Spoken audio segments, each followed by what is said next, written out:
चलिए एक बार फटाफट 42 को रिवाइज करते हैं। सबसे पहले कंपनी प्राइवेट प्लेसमेंट ऑफर कर सकती है। सेकंड नंबर, पर्सन को आइडेंटिफाई करना पड़ेगा। उन आइडेंटिफाइड पर्सन को पपुआ भेजना पड़ेगा, पासपोर्ट। अब उनका पेमेंट आएगा, फिर पेमेंट आने के 60 दिन के अंदर अलॉटमेंट कर देना।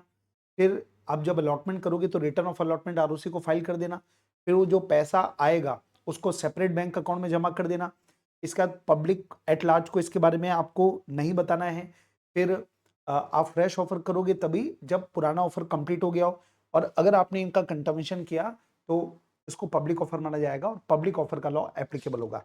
आइए दोस्तों, अब हम बात करते हैं rule number 14 of the companies pass rules, जो प्राइवेट प्लेसमेंट के बारे में। सबसे पहले क्या क्या रिजोल्यूशन लगेगा उसके बारे में। तो जितनी बार प्राइवेट प्लेसमेंट ऑफर करेगी तो हर ऑफर के पहले आपको एसआर पास करना पड़ेगा, लेकिन इसके कुछ एक्सेप्शंस हैं। सबसे पहले, अगर कोई company non convertible debenture issue करना चाहती है तो उस केस में, और उसकी जो लिमिट है नॉन कन्वर्टिबल डिबेंचर जो आप इशू कर रहे हो वो सेक्शन 181 सी की लिमिट के अंदर है, तो बीआर पास करना पड़ेगा। और 181 सी की लिमिट के ऊपर है तो आपको एसआर पास करना पड़ेगा।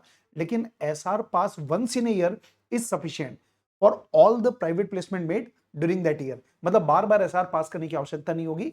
अब यहां पे इंपॉर्टेंट है, 181 सी की जो लिमिट है वो है एग्जिस्टिंग पेड अप कंपनी का जो एग्जिस्टिंग बोरोइंग है प्लस जो एनसीडी आप इशू कर रहे हो, ये दोनों मिलकर अगर कंपनी की paid up capital freezer security premium तक है तो लिमिट के अंदर है, उससे ऊपर हो गया तो आपको एसआर पास करना पड़ेगा।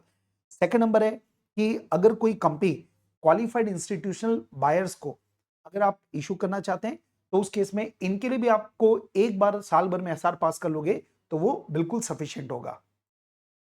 मतलब अगेन, अगर आप साल में 3 बार क्यूआईबी को आप शेयर इशू करना चाहते हो तो बार बार एसआर पास करने की आवश्यकता नहीं होगी।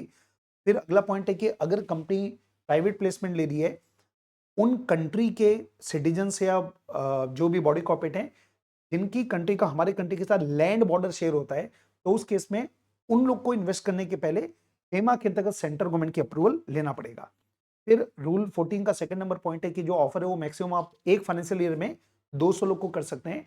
अब यहां पर खास बात क्या है कि 200 की जो लिमिट है वो ईच काइंड ऑफ सिक्योरिटी है। इसका मतलब ये हुआ कि एक फाइनेंशियल ईयर में हमारी कंपनी 200 लोग को इक्विटी शेयर, 200 नए लोग को प्रेफरेंस शेयर, 200 नए लोग को डिबेंचर इशू कर सकती है।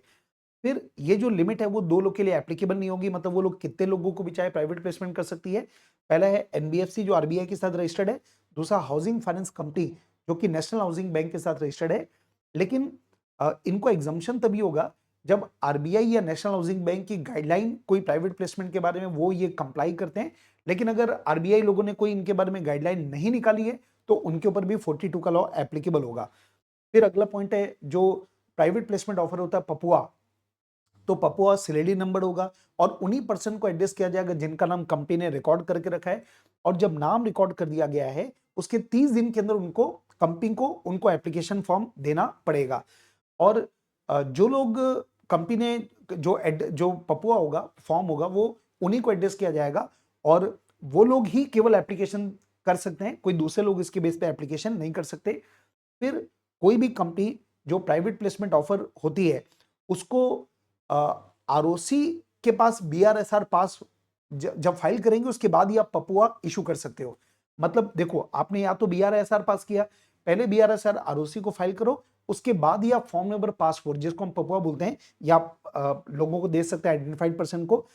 फिर रिटर्न ऑफ अलॉटमेंट जो ऑलरेडी एक्ट में लिखा है कि जिस दिन अलॉटमेंट हुआ उसके 15 दिन में आपको रिटर्न ऑफ अलॉटमेंट आरओसी को फाइल करना पड़ेगा। और उसके साथ में अलॉटी की लिस्ट जाएगा।